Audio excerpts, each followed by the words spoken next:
Il faudrait d'abord payer ses impôts parce qu'un taux d'imposition mondial, vous avez vu cette transition, c'est ce que demande l'administration Biden. Oui, depuis que le Trésor américain a fixé le chiffre à 15% jeudi dernier, les réactions se multiplient, hein. C'est la première fois que les États-Unis proposent formellement un taux d'imposition mondial. Alors la France, l'Allemagne et l'Italie ont déclaré que cette proposition constituait une bonne base pour conclure un accord international d'ici juillet. Ça sera quand même plutôt à l'automne, hein. En revanche, le Trésor britannique refuserait de soutenir cette réforme mondiale de l'imposition des entreprises défendue par le président américain. Alors, des négociations sont en cours à l'Organisation pour la coopération et le développement économique, l'OCDE.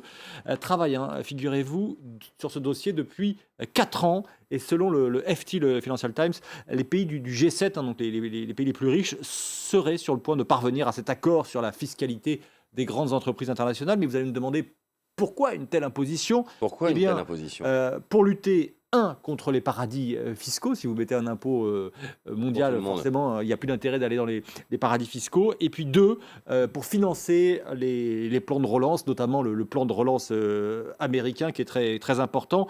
Mais il y a aussi évidemment un intérêt politique, hein, de la part des États-Unis qui veulent, pour leur plan de relance à eux, augmenter les impôts des sociétés aux États-Unis et donc pour rester compétitif, aimerait bien que les autres pays fassent de même. Eh oui. On en reparlera en détail avec un décryptage passionnant dans la chronique de 7h45 heure de Paris. C'est bien noté, Axel. Il est le premier président de droite en Équateur depuis 14 ans. Guillermo Lasso, 65 ans, ancien banquier, a prêté serment hier et il en a profité pour dire que son pays, après 14 ans à gauche, allait s'ouvrir au libre-échange. Nous allons nous intégrer à l'économie mondiale pour un commerce libre et équitable. Il y a plus de 7 milliards d'individus dans le monde.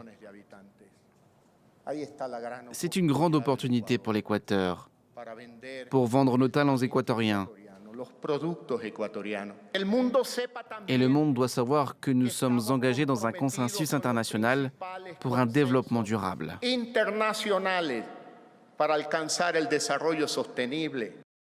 Axel, on évoque à présent la Géorgie, où il y a une polémique dans le pays sur un projet de barrage dans l'ouest de la Géorgie. Oui, environ 2000 personnes, ce qui n'est pas négligeable dans un pays comme la Géorgie, ont manifesté hier, mettant en garde contre d'importants risques pour l'environnement dans ce pays du Caucase où le soleil était au rendez-vous, hein, petite parenthèse. Projet d'un coût de 800 millions de dollars.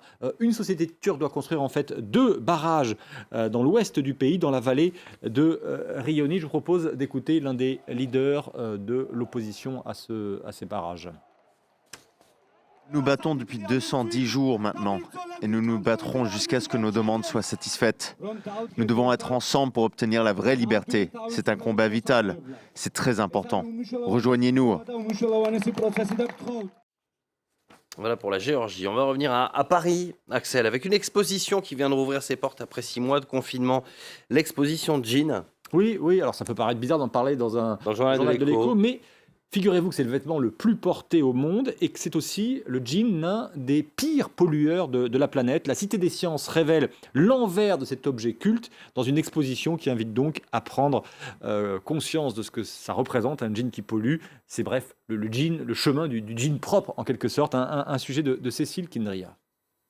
73 par seconde, c'est le rythme auquel les jeans se vendent à travers la planète, soit 2,3 milliards par an.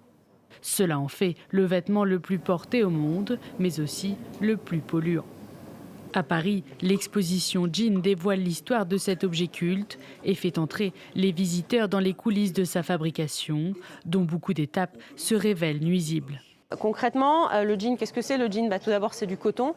Et la production conventionnelle de coton, c'est surconsommation d'eau, de pesticides, donc pas bon pour l'environnement. Il faut par exemple 11 000 litres d'eau et 2 kilos d'engrais pour créer un seul jean. À cela s'ajoutent les résidus chimiques déversés dans les cours d'eau du pays producteur. Un impact environnemental lourd, mais aussi social. Les ouvriers du jean sont exposés à des éléments toxiques, notamment pour délaver le textile. Et souvent, les conditions de travail ne sont pas respectées.